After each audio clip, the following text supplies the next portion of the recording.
होली खेला मस्त बात मोरा सारा जान जोन ले गिरा बड़ी दूरी बाके पारा जा। होली खेला मस्त बात मोरा सारा जान जोन ले गिरा बड़ी दूरी बाके पारा जा।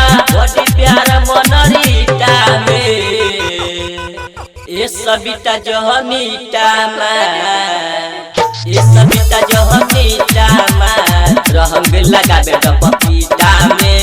ये सबिता जहनीटा में रहंग लगाबे त पपीता में।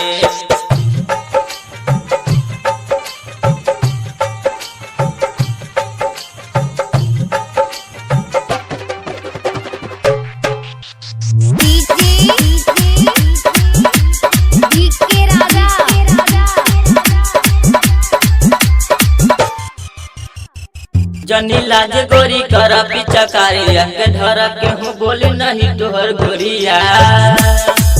जनी लाज गोरी कर पीछा कारिया के धर के हूँ बोली नहीं तोहर गोरिया। बानी हम कुमार बारू तू कुमार कहत बिना सुखल बाटे ढोरिया। कहत बानी तोहर लाज नहीं बाउर एक बेर डालम त कहबू हो आउर। पूछली ह डाले बानी क्रीटा में पूछली ह डाले बानी रीटा में। ये सबिता जहनीटा मार रहंग लगाबे त पपीता में। ये सबिता जहनीटा मार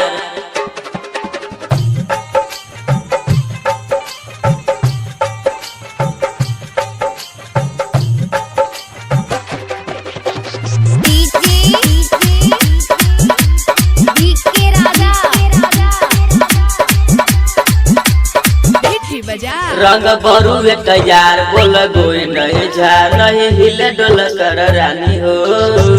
रंग बरुए तैयार नहीं बोल गोई झार नहीं हिले डोल रानी हो। नया गुलाब अपना रंगे तो गाल ज्यादा जब है पानी हो। रस रसीला हबीब कयरबा कबे से खराबा रे रंग है जो गरबा।